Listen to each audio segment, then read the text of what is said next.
Hello, everyone, and welcome to Paranormal Roundtable. I'm your host, Josh Turner, also known as Wolf. And with me today is going to be Anthony. You want to say hello? Hello, everyone. Good evening, good morning, whatever it is, wherever you are. Yeah, and we're going to have a guest. And you want to introduce yourself? Sure. Nick Valenti. I'm from the North American Dogman Project, and it's great to be with you guys. Yeah, and it's great to have you. We've been talking about doing a show together for a while, and it's just been really hectic. I'm very busy. Oh, yeah. And we're both very busy people. And so let me get started with this. We're going to give the email address. It's joshturner@prtpodcast.com, joshturner@prtpodcast.com. Send me your stories. Don't second guess yourself. I get a lot of people saying, well, I don't know if this is worth telling. Just send it to me. I read the stories, even if it doesn't make it to the show and you just want to talk or whatever. I'll do my best to try to get back to you. I try to answer as many as I can. I'm kind of backlogged. I'm kind of the one that has to retell the stories. So it's, and I have a lot of stories. Everybody knows, and I get a lot of stories. Got a pretty crazy one I was reading earlier, actually. It was like 2 or 3 pages long, but it was pretty good. So just send me your stories. Don't second guess yourself, folks. Just send it to me. I'm not going to judge you. Just send them to me. Also, just remember, we have a Patreon set up. Do you want to talk about that real quick, Anthony? Yeah, we just set up our Patreon. You can go to patreon.com/PRTpodcast, I believe is the URL. And we'll have a link to it down in the description of the videos on YouTube as well. And right now we have 3 tiers. We have a $3 tier, $3 a month tier, $5 a month tier, and a $10 a month tier. And each one has their own perks. Yeah, a little set of perks. So, and we're not going to check that out. Get into all what they are. I didn't mean to interrupt you. No. You can go to the website and check it out. Yeah, go to the website and check it out, and let's get that done. Don't want to sit there and hound people for that, but it is something that we've been working on, and that's a good way to support the show. Also, we have a merchandise that we sell in the prtpodcast.com. Go get you a hoodie, a face mask. What else we got? Got drawstring bags, backpacks, mugs, phone covers, t-shirts, hoodies, stickers, yeah, all kinds of stuff. And every week, as always, we do give away a book. We have a book giveaway every week, and then we're going to keep doing that. Don't miss our Tuesdays Q&A, our live chat 7:30, and we talk about all kinds of stuff. We're going to be doing that every Tuesday, and then I'm going to be on with Ryan on A Whisper to a Scream. That, I believe, is at 7:15 on Sundays when he drops that. And so getting all this out of the way here, we have groups like Ryan's Paranormal Whisper to a Scream group, and then we have my group, which is Paranormal Roundtable, and then there's Nellie's group, which is Paranormal Lounge, and then there's Mushu, Tony's my part-time co-host, and his group is Paranormal Encounters. And like I said, he's been really, really working a lot and doing, he's been out on post working for us doing the security thing. I have a security company that's my main source of income. I don't do this for a living, folks. I do this start out as a hobby, but we got to pay for the show. So we got to do what we got to do. So getting all that out of the way, I think that's everything, right? Yeah. We had to get all that stuff out of the way. So we're going to get to this interview, and I'm stoked about this. Nick, I've talked to you multiple times. You have a group too. God, you want to talk about your groups? Well, it's the North American Dogman Project, Region 3. I also just started the International Dogman Project, Nordic countries, and that's for our international crowd. Even though my Region 3 North American Dogman group has over 300 members that are international, we decided to start something over in Europe, and I have a lady on the ground, so to speak, over there. She goes out into the forest areas in Finland in search of dogman and the Sasquatch that they have over there, and she's giving the European crowd their stories while I'm over here giving everybody else as much as I can give them on United States and Canada and South America. Yeah. And you work with Jody Cook, right? Oh, yeah, that's right. That's our boss, Jody Cook. Jody's out of Ohio, and that's the guy that started it all. And he's been really busy. Is he still doing the documentary? What's the word on that? Oh, God, he's doing so many things right now. He's still finishing up on the documentary, and the problem with that is, of course, COVID, getting people to get over there, and people that catch it, they got to, replace them and everything, but he's still working on it. And he's got a couple other projects in the making also. So he's He's doing actually 3 or 4 things at once. Yeah, and Jody and me have talked multiple times about, he's going to come on the show eventually too, but I've just had so much going on, and Jody has too. So aside from Jody and what he's got going on, you have things going on too, and you're a very busy person, and you've lived a pretty colorful life.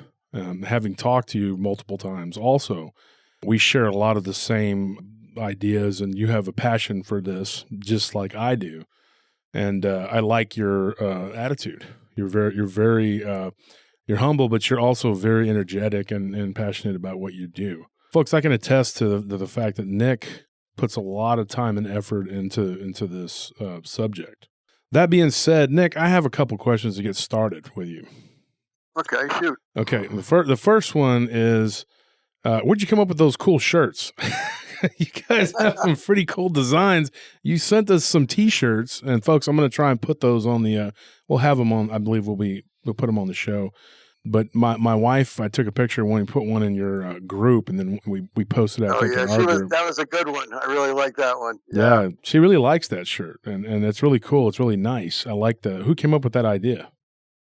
Well, I modified the patch that's on the left sleeve, and we modified the original patch that Jody had, and we put our own Dogman insignia on there.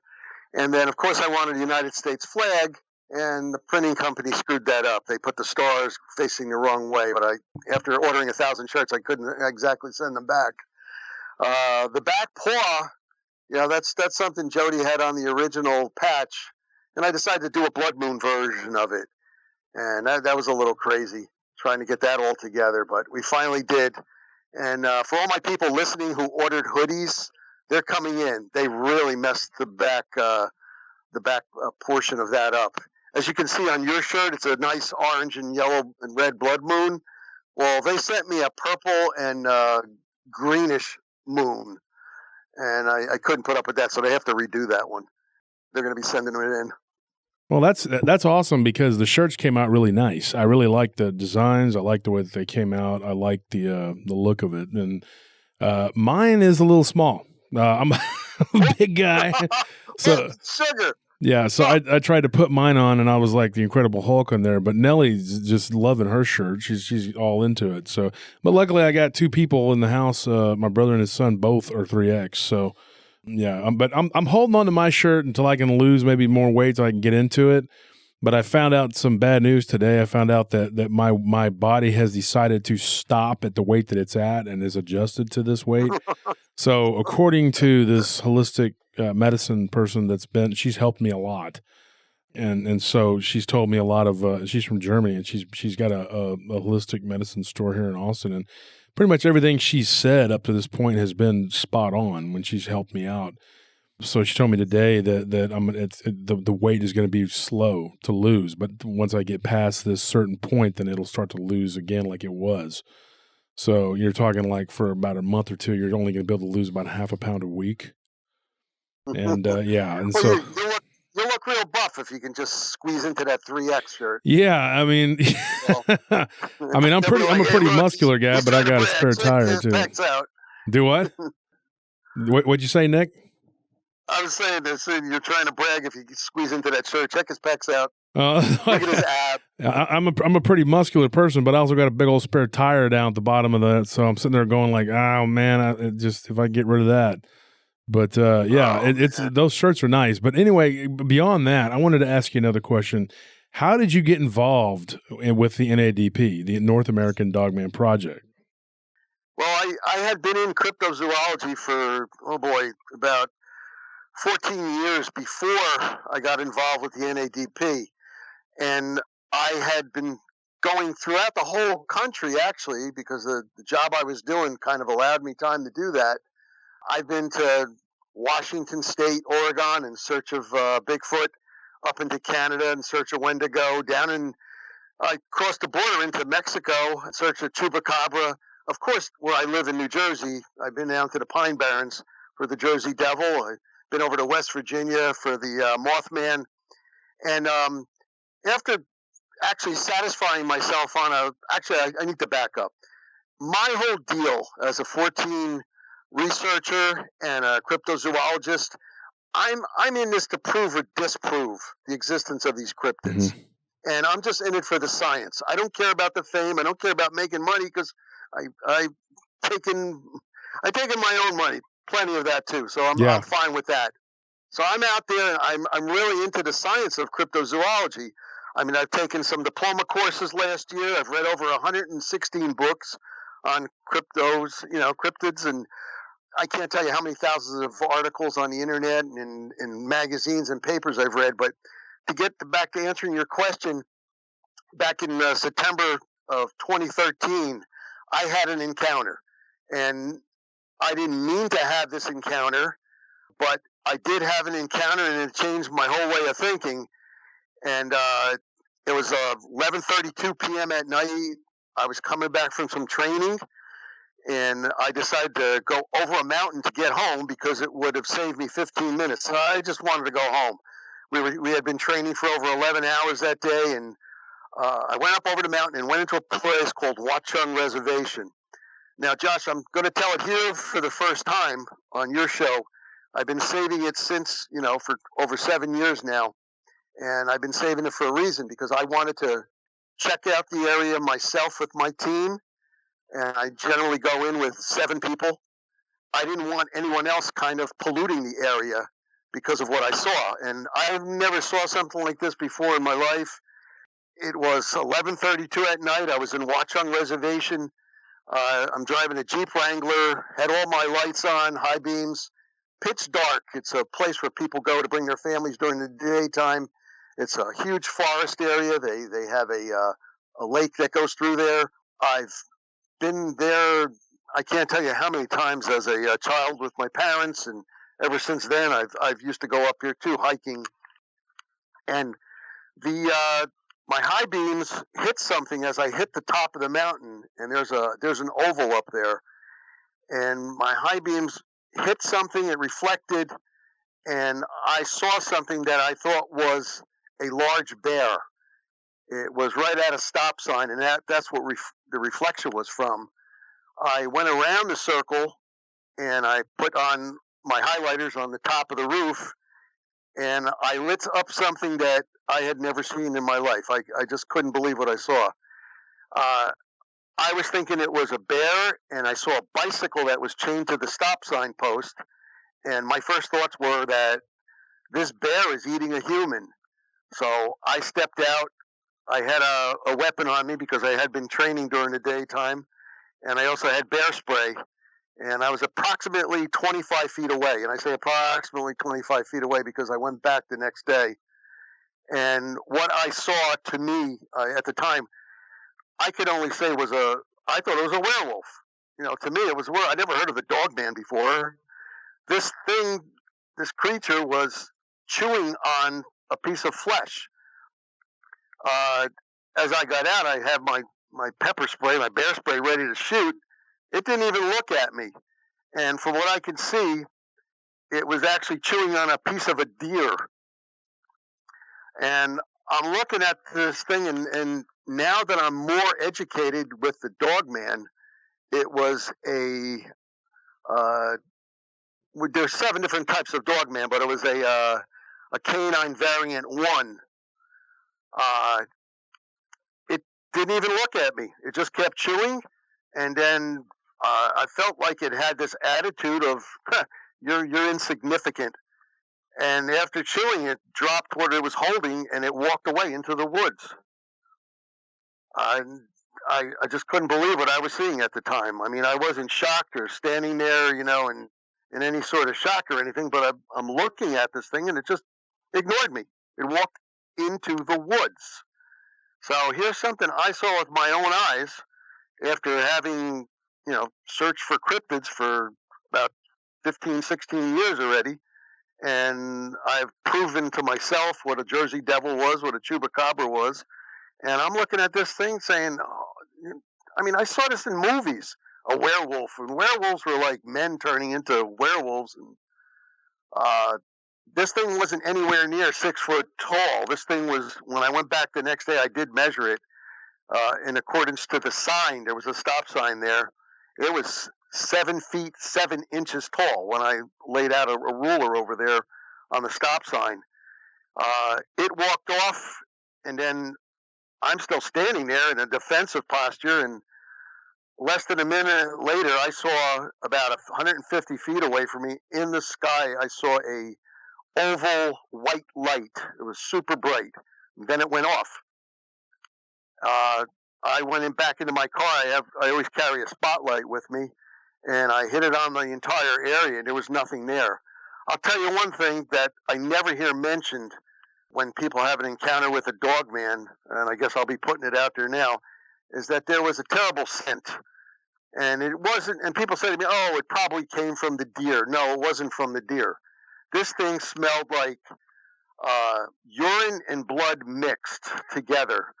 Now, my background is police background, and I have some paramilitary background, and I've smelled blood, and I've smelled poop, I've smelled pee. But this thing was a nasty mix of both. And the next day when I went back, I walked deeper into the forest area that it walked, and I could smell some of it still there. And that's actually how I got started here with the NADP. I went back and I was looking it up, what this thing could be, and I came across NADP and contacted Jody Cook, and we spoke, and the rest from there is history. And so and then you started doing lots and lots of research on this creature and just tons of research on this creature, Josh. It's like I couldn't believe what I was seeing. I mean, I went online and I was hitting everything. I was absorbing everything I could possibly look at, because this creature was evidently seen back in 1887 in Wexford County, Michigan, by two lumberjacks. So I mean, that's how old this thing is, and I've never heard of it. Having studied cryptozoology all these years, it was like, this was a new one on me. So as soon as I found NADP, I called up Jody and, started chatting with him about that here and there, and, a couple of days a week so I can get caught up on it. But I never told anybody about it. I never wrote my story about it, about the encounter, because I didn't want anybody going there getting hurt. I mean, we're talking a huge animal. I've been to Washington State, and I've seen Kodiak bears over there, and they're not even this tall. They're not this big. I mean, weight-wise, they outweigh the thing. It looked to be about 600 pounds. Height-wise, it was huge. I mean, I just could not believe this thing. And you said that this was... I said, Oh, I'm sorry. I just had a question. So you said that this was a Type 1 variant. Would you mind describing what makes a Type 1 variant dogman distinct unto itself?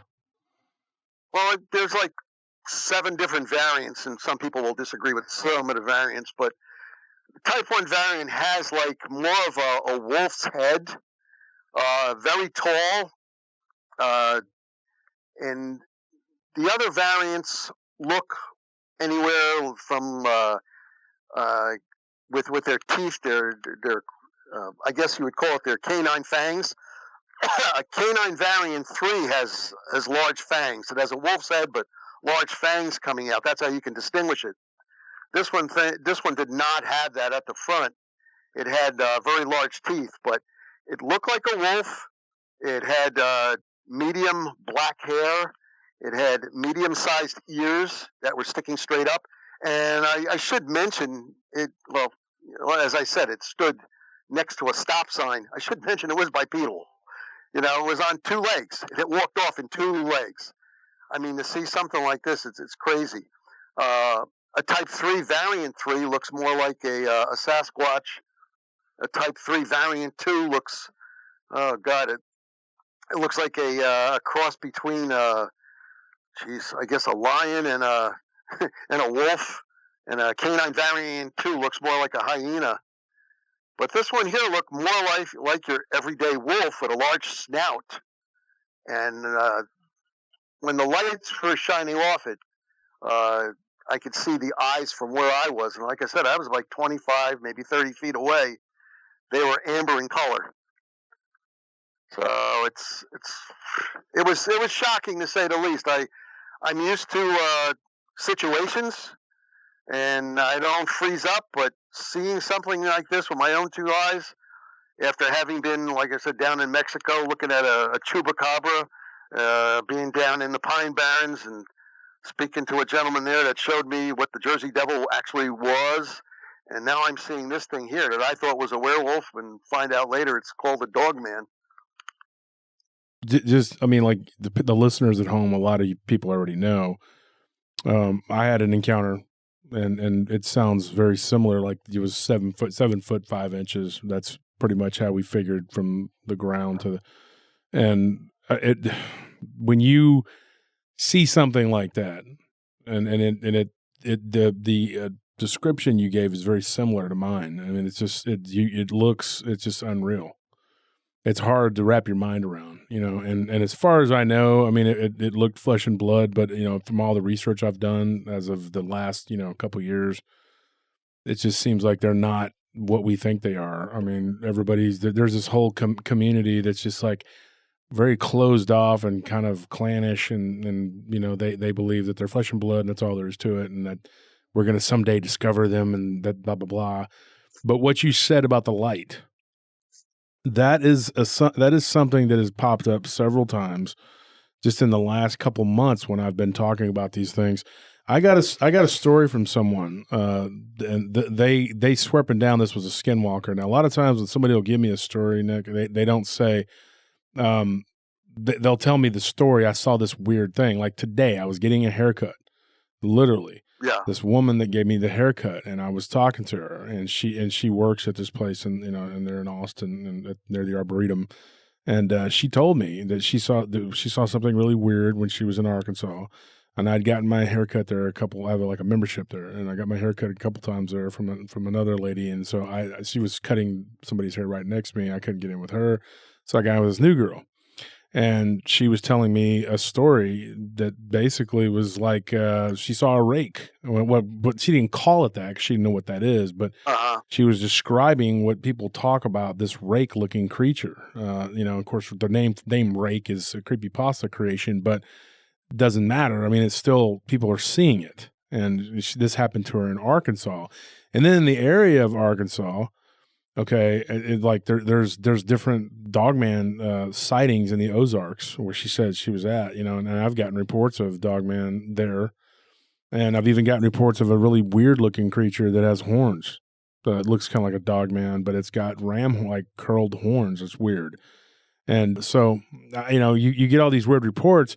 Well, here's the weird thing. When she saw this rake looking type creature, they were staying in a cabin that was supposedly haunted. There was paranormal activity that went on in that cabin. Then they see this thing and looking at them, her and her sister see this thing looking at them in the window. There's always this other element going on. It's like the Skinwalker Ranch. You have the UFO activity, but then you have Dogman activity and reptilians and all kinds of other stuff that's going on. And you got like bunches and bunches of people that can attest to that these stories are real and that this stuff is really going on. And so you get all these people that are telling you, hey, this is what I saw. I know what I saw. And then, so there's this whole like closed off like community that's really starting to pee me off, like because anybody says anything about them not being flesh and blood, then they jump all over it. Like you recently, you wrote something on your group page, and I agree with a lot of it. I mean, you said that there's a high UFO the activity that takes place in around these areas where people see these dogmen, and I tend to agree with that. Yeah. I had just completed over a research that took me over 6 months of over 367 different reports of encounters and sightings of dogmen and Sasquatch, Bigfoot, whatever you want to call that one, and it was either before, after, or both before and after the bright lights were seen. Like you would see a bright light and then Sasquatch would appear for the sighting, and then it would move off and then there would be another bright light. Or maybe they saw Sasquatch and he moved off and then there was a bright light again. And out of all these reports, like 80-some-odd% of them said that there was UFO activity reported anywhere from 10 minutes to 2 hours after the sighting of the Sasquatch or the Dogman. And a lot of the reports say where people have tried to track down, like, say, the Sasquatch into the middle of a field, and suddenly the prints ended. Yeah. I mean, where did he go? Yeah. You know, it's an open field, and there's no more Sasquatch. Well, you know, unless he can jump like the Incredible Hulk, he went someplace. So there's everything you really have to keep an open mind. You know, like I say, you got to think outside the box with these things these days. Well, like I was saying, somebody had given me a story about that happened to them. This happened right outside of Waco. In fact, no, it wasn't Waco. I take that back. This was in an area near Copper's Cove here in Texas. And it's like in between here and Waco. But it was an area called Copper. It was a city called Copper's Cove or Copper's Cove, depending on how you say it. And there was a guy that used to work for us and his wife. And he used the term Skinwalker. Typically, when somebody gives me a story like I was saying, they don't always preface it with like, okay, this is what I saw. It was a gargoyle. It was a vampire. You know, I label it if I can put it in a category, you know. And I can attest to the veracity of some of these people's character and as far as their truthfulness and everything. I can tell you that, you know, these people have, you know, and I believe this guy was telling the truth when he told us this. And he said that there was him and his wife were driving down a county road outside of Copper's Cove, and they saw a ball of light appear out of the you know, just out of in the middle of the road, further up in the road. And Anthony you were there when they told us the story, and they said that this thing just appeared out of the ball of light. This is what they told us. And when you first told me about the light, that's immediately what I thought about. And I think these people were being truthful, because I mean, when they told us the story, him and his wife, they were very adamant that that's what they saw. And they were very like they were retelling it, they were reliving it, and you could see that they had a lot of fear. And he said that it was one of the most terrifying things. He was afraid. They saw this entity, this creature, like appear out of the ball of light. But and this was what was weird. And I guess this is why him and his wife described it as a skinwalker, because they said it was like kind of moving back and forth between being human and wolf-like. And as they got closer, they turned off onto another road, and this thing began to move like at a diagonal, I believe he said, going across a field, going toward them. And it was physical, but it appeared out of a light, out of a big ball of light. And I thought this was like, what? I mean, it's a crazy story. Now, if you were just a normal Joe, okay, and you were just, you know, standing in line at the local HEB, well, that's our grocery store, HEB. I don't know what you got up there, Nick, up in New Jersey, but say you were just standing. What is it? ShopRite. Okay, so say you were just standing in line at the ShopRite, or for us, it's HEB, and you're just standing there, and you just start casual conversation, and they're like, hey, you know, I saw this weird thing, you know, and like, I mean, you would think they were absolutely crazy. I mean, you know, even if it's somebody you know, like as an acquaintance, and they just told you that, you see them at the store, and you're like, hey, how you been? Blah, blah, blah. Well, I saw this weird thing, you know, and I mean, you would think they were absolutely crazy, unless you were one of us, you know, the initiated. Well, I was just going to say, I would say, yeah, and what did it look like? Yeah, and, exactly. And then you start, you go down the rabbit hole with them. I mean. Really? That's Copperas Cove, isn't it? Copperas, yeah, Copperas. Yeah, Copperas. Mm-hmm. Did he say the roadway was like 190?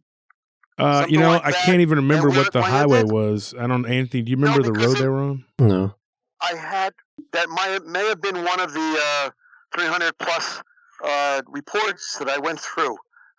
That sounds. No, I don't think he ever. This was somebody that worked for us. I don't think he ever told that story to anybody but us. Yeah, well, a lot of people don't want to say anything because people look at you funny. Yeah, and he told us this story probably a year and a half ago, maybe 2 years ago.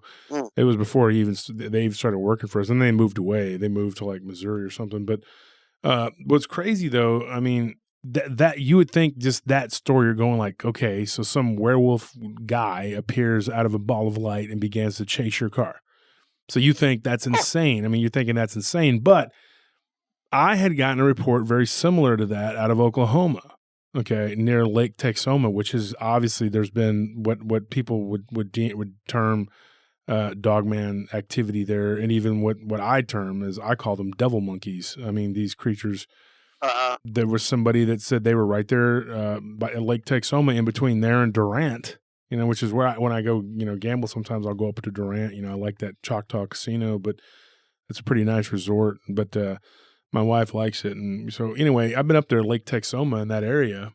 And, you're driving around that lake. It's really beautiful in the daytime. But at night, it takes on kind of an eerie, and there was somebody who said that they were out on the water fishing and that they had saw a yellow ball of light and these two creatures popped out of it. Boom, boom. And they heard a popping noise, and that they ended up on the shore. Right.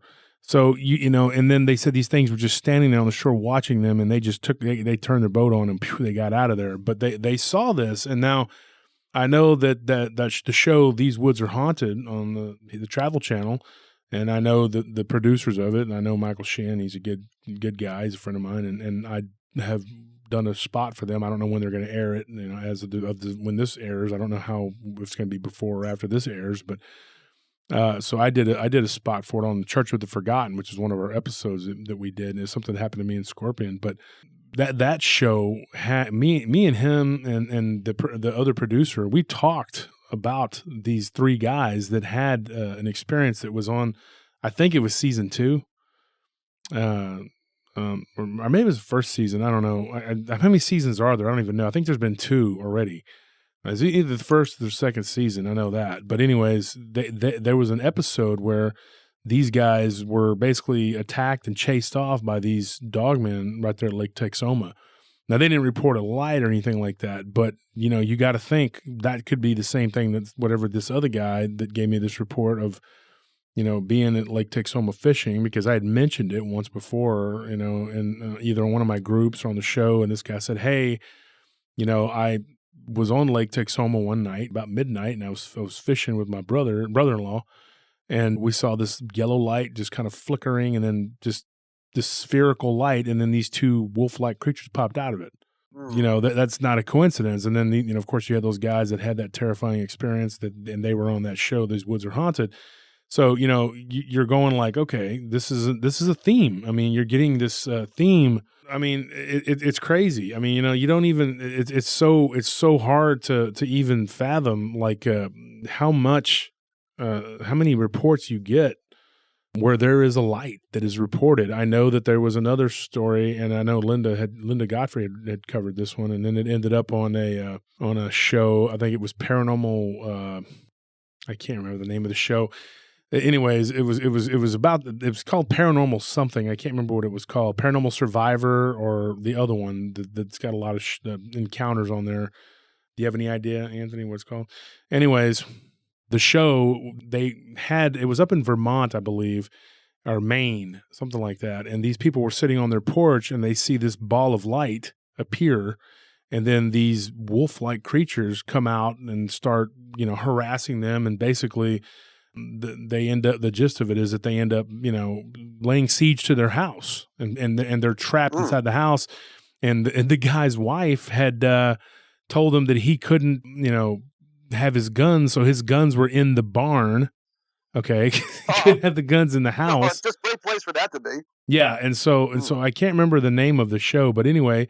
Paranormal or not? No, it was called Paranormal. I want to say Survivor or it was a show on. Yeah, I think it was Paranormal Survivor on Travel Channel. Yeah, but there was another one on Sci-Fi, I think, called Paranormal, which I'm actually thinking that's the channel. That's the one that it might be on. But the same thing was reported, that there was light. Paranormal Witness. There you go.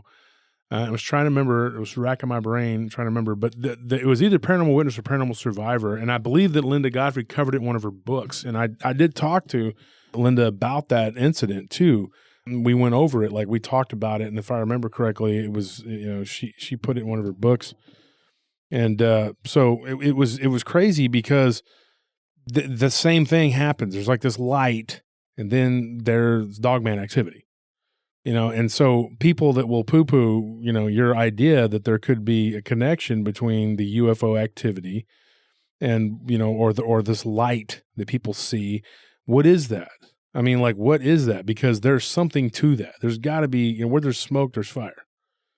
You know? Exactly. I mean, why would it appear in all these reports that I've read? I mean, there's more than 367 reports out there. I picked the juiciest ones with the most detail, but what prompted me to write it is because of all the incidents that occurred with all these lights all the time. Mm-hmm. And like with my incident in particular, I mean, to me, this thing was flesh and blood because it was eating something and it gave off a smell, an odor. And then the next day when I went back, the odor was there. And that's what I put in my article. I'm saying, you know, could this, I mean, I don't want to just, you know, like you said, poo-poo the fact that it could have some sort of extraterrestrial connection. I mean, Dogman and Sasquatch could be somebody's pet, you know, alien pet that they let out to go romp around and exercise its legs for all we know. You know, it could be an advanced soldier checking out the soil, the water, our military defenses and whatnot. I mean, you can't discard anything from the table because once you do that, then you're really, you know, lending a blind eye to the whole deal. But this thing that I saw really did seem to be flesh and blood because why would it want to eat something? Yeah, and that's the thing too. Amazing. I mean, they do flesh and blood things. The one that I saw was like digging in a ditch, and you could see it physically interacting with the earth, you know. And then, but you know, my friend's brother told me, you know, that there was like this vapor that came off its back. So I don't. What is that? I mean, it looked like black ink kind of just vaporizing into the air. I mean, I was like, dude, that's crazy. I didn't see that. Like he got a different vantage when he was inside, you know. And so you get these weird reports and they don't always jibe with what you would, you know, like you want to fit them into this neat little box. Like you got some of these researchers, these idiot researchers, one in particular that I think is just a complete buffoon. And he's always out there tromping around trying to find Dogman, and he's convinced that it's just a flesh and blood creature. And I'm like, okay, yeah, dude. Yeah, you're really going to just find it. I really believe that one day you're just going to get this major breakthrough and you're going to find it. Yeah. Because I just don't believe that it's that simple. I don't think it's that simple. I mean, I just really don't. I think it's supernatural, and I think it's very paranormal. And, you know, this idiot buffoon was telling me, well, it's not paranormal. It's a complete different than paranormal. Paranormal is one thing, Dogman's another. No, whatever, dude. You know, you want to put everything in a neat little box and say this is what it is, and you think it's a you know, a complete, you know, it's flesh and blood. That's not correct. I mean, I just, you know, there's too many things that go on with these things. I mean, I had a guy that was he was a police officer working for a security company, and he saw one of these things just like jump over a fence that was like, you know, 10 feet tall. I mean, it just back and it's over this, you know, he's like, it was like a cartoon, you know, I mean, like, dude, there's no creature that's just going to do that, you know? And of course this guy was so scared. He ended up leaving his gun at the scene because he had pulled it out, and then this thing yelled through, and it, you know, through on the other side of the chain link fence. And the infrasound, as they call it, you know, went through his body. Yes. I mean, it ripped through his body, and he was like, "What the heck?" And he fell and dropped him to his knees. I mean, you know, these things do things that are just so beyond like what normal creatures would do. These flesh and blood creatures would do. I mean, getting shot in the chest, and it doesn't affect them. It doesn't faze them. You know, I mean, I've heard of them getting shot in the head. I mean.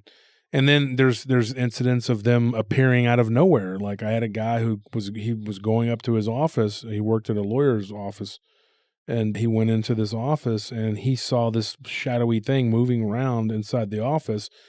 And he looks through the window as he was about to turn the key to go into his office, and he sees this thing moving around, and it looked like a giant werewolf. And he was like, "Why is there a giant werewolf in my office?" And so this was inside the building, right? No, this was like his office is like you know, it's you pull up and go inside, you know, it's like that. And he saw it, and there was no, so you know, if he has cameras, so you know, or a camera, and the next day The front and back have cameras, no entry. There's nothing that's there. I mean, he saw it with his own eyes, but there's nothing on camera. So, I mean, you got this weird, and there's a whole but more to that story. And I'm going to tell it eventually at some point. But like I said, I have so many stories. But there's this whole element that's going on that we can't figure out. You know, I mean, these things might be vibrating existing and vibrating at a different wave level than we exist at. Mm-hmm. So it's very possible that it was sliding in and out, and he was able to actually see it at that point. Mm-hmm. That's why I can't discount anything. I mean, when I go out there and do field investigations with a team, we're adding to what we normally would go out there with, besides defensive weapons and pepper spray and electronic fast flashbangs, hypersonic whistles, 4,000 lumen flashlights, because I want to hit them at all their senses if we're able to. And heck, I even go out there with a baggie full of salt, table salt, and a flask full of holy water. You never know what you're going to come upon. Yeah, because you don't know what you're dealing with. I mean, some people would listen to this and go, "Oh, that's ridiculous," whatever. Let me tell you something. People that are listening at home, and for all you people that are on board with the whole 100% flesh and blood thing that we're dealing with here, if you feel that as many reports as me and Nick have, okay, that don't jibe with the whole just absolute flesh and blood, you know, then you will know what we're talking about. And there are a lot of shows that are committed to just making it, you know, this is what it is. It's just, you know, a lot of the groups, I should say, whatever, that are committed to that.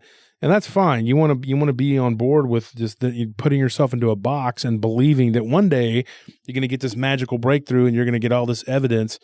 But even if you did get evidence of one of these creatures, like you said, there's several different variants. And I've talked to my friend Vic about this many times, and you know, Vic Cundiff, and he you know, we've talked about the different types, and he's well aware that there is an ethereal quality to a lot of these reports. I mean, I've said this before, and I'll say it again. You know, like that people mess around with certain objects like Ouija boards.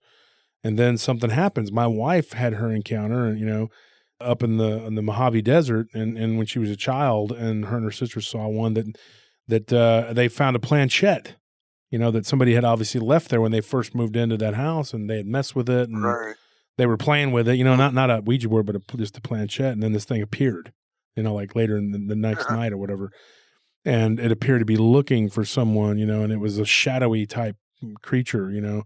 And you get all these reports of these entities that just appear to be dog-headed type entities. And you know, just because something is interacting and appears to be physical doesn't mean that that's its true nature.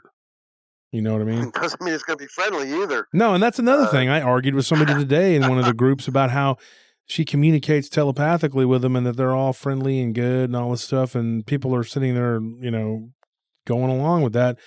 You know, and I don't think she's a bad person. I think she's just a little misguided. I just don't agree. I do not agree. 90% of the encounters are hostile. And they're like, oh, well, because you got away, you know, that proves that they're not mean. Not necessarily. There's a lot of people that swim with great white sharks and they don't get attacked. That just means that great white is, you know, not hungry. You know, I mean, maybe it wasn't at that time of the day, no. Yeah, maybe it wasn't hungry.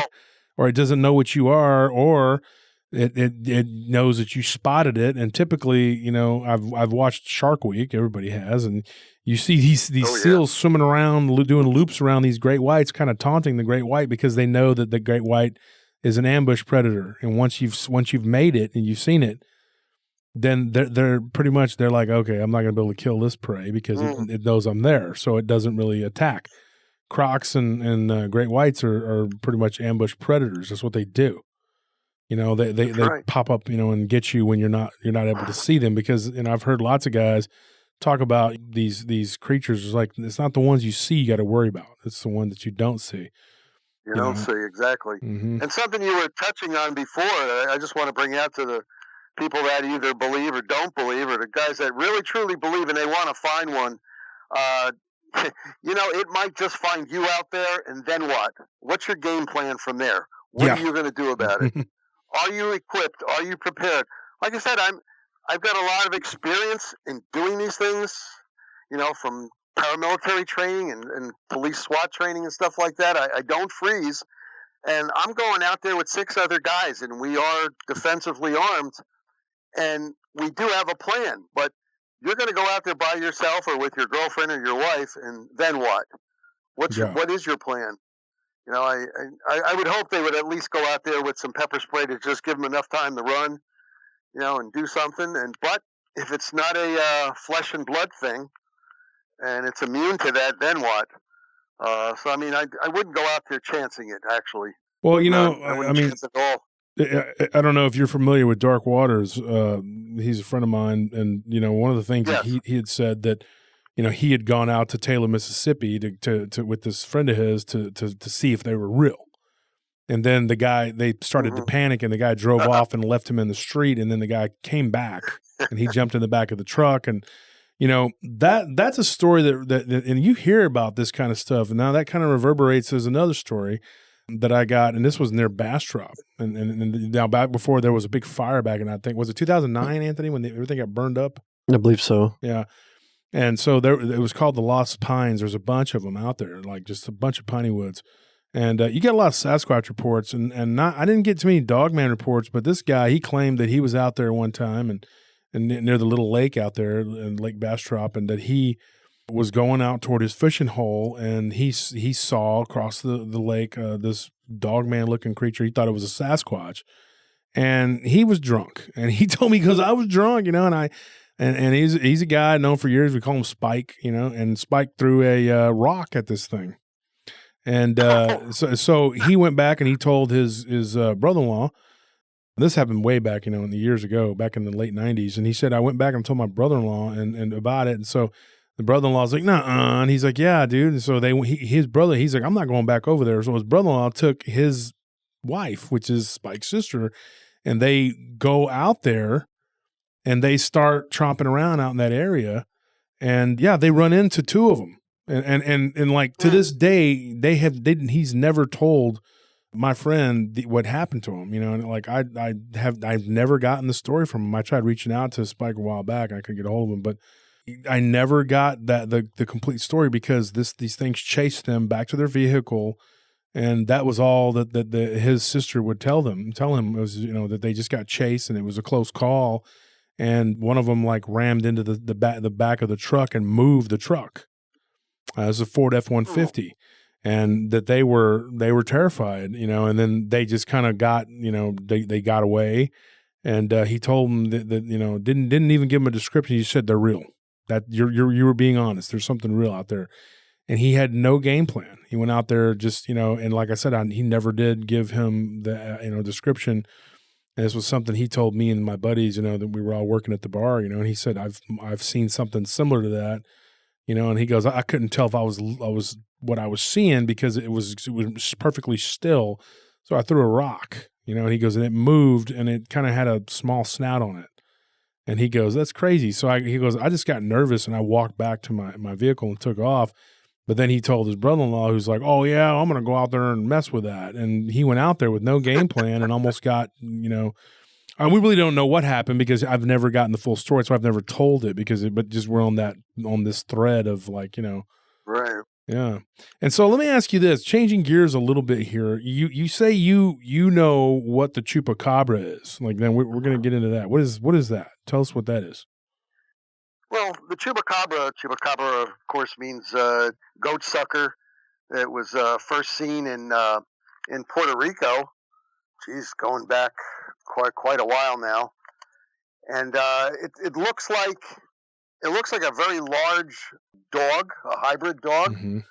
Personally, the one I did see, it looked like a hybrid of a wolf and a coyote mix.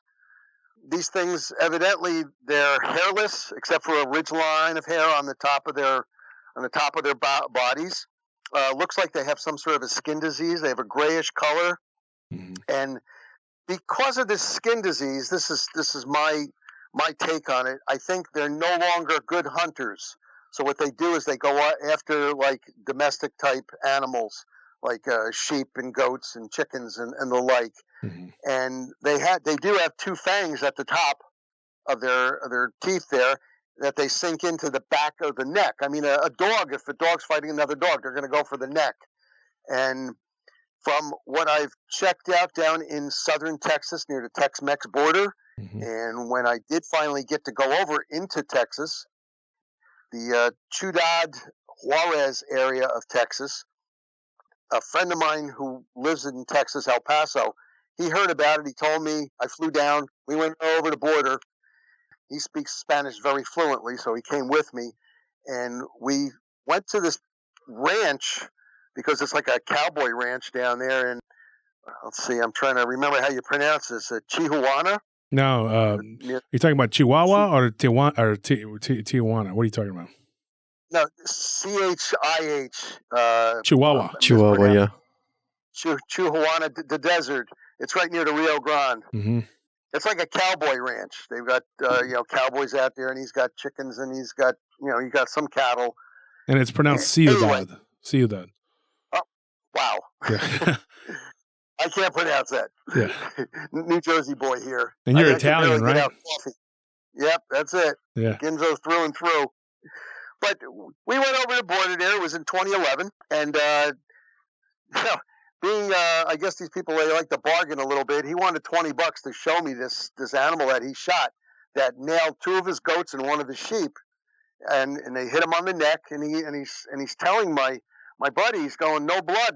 There was no blood coming out of these things. And when you get shot, hit, bit, or whatever, and you die instantly, your heart stops pumping blood. Mm-hmm. Okay, and after a while, that blood is going to coagulate inside your body, so it's not going to be spilling out anymore. It's not going to be pumping. Anyway, he showed us this thing, and this thing, I measured it with a ruler because I came prepared. 38 inches long. It was hairless. The skin was terrible looking, and like I said, it looked like a wolf coyote type of hybrid mix. It was pretty long though. What he did was I asked him if I could cut open one of the sheep or the goats that this thing killed, and he didn't want to let me do it because I guess he wanted to keep the wool or the skin. So for another $20, he cut the thing open, and I pointed out some of the arteries in there, and I asked him if he would cut the arteries. So he cut a couple of them, and he was kind of upset about it. He didn't want to get any blood on the sheep, the wool and everything, because I guess he was going to sell it. He did cut them, and nothing ran out. It was coagulated in there. It looked like cherry Jello. Yeah. So I bet you're not going to want to eat cherry Jello anymore after that story. But put a little whipped cream on it, and I guess it would taste good. But nothing ran out of this thing. Nothing at all. I asked him if he would cut the goat, and he didn't want to do that. So, well, that's what the Chupacabra one was. And I mean, I proved it to myself. Like I said, I'm in this to prove or disprove. To me, I disproved what the Chupacabra was. It wasn't some kind of this is just to me. Anybody else, they can search all they want. Mm-hmm. But I at least proved it to myself that this wasn't some kind of unknown, paranormal animal out there going killing animals left and right. Well, I'm gonna say something. I did a show about the Chupacabra, and I don't know if you've listened to that or not, but one thing I learned is that there's two different things going on.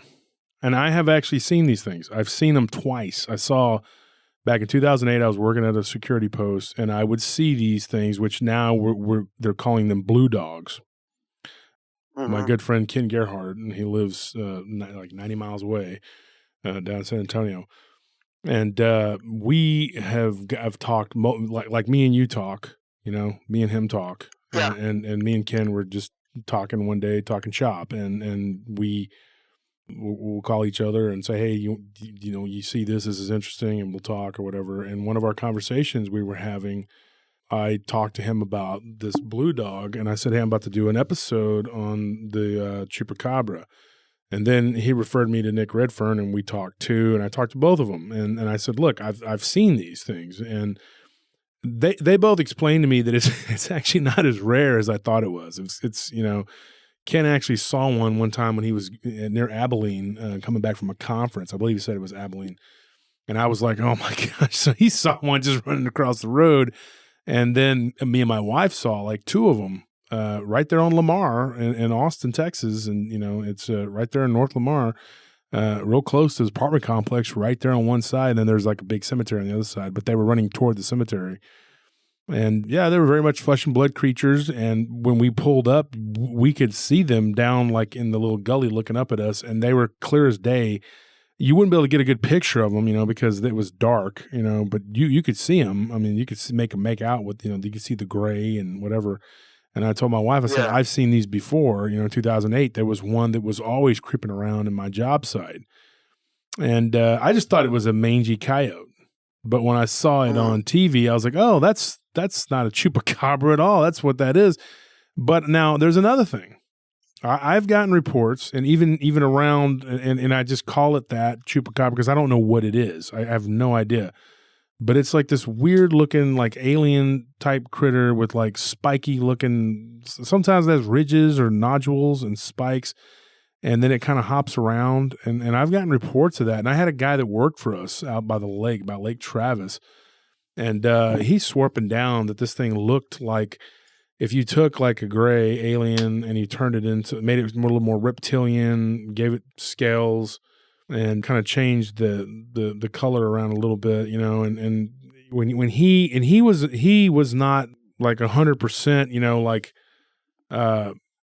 like, okay, this is absolutely what I saw, because it was quick, he saw it pretty quick. But then we had my friend Willie draw it. He tried to draw it, and and then Willie drew it from what he described to him, my late friend Willie, and the pictures were pretty similar, but a little bit different, like from the description that he gave Willie from what he was drawing himself, because he couldn't draw it exactly.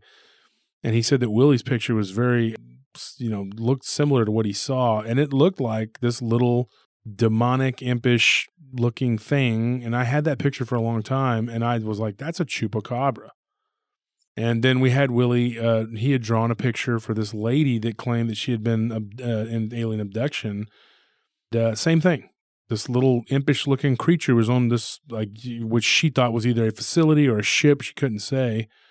And the pictures, when Willie shows me, he's like, "Look at the pictures," and they're very similar. And so you could make the argument that is the chupacabra, And then there was a whole. You got to go back and listen to the episode, Nick. Folks at home, you'll listen to the episode and you'll see that there's more going on with this chupacabra than just the blue dog. There's something else there.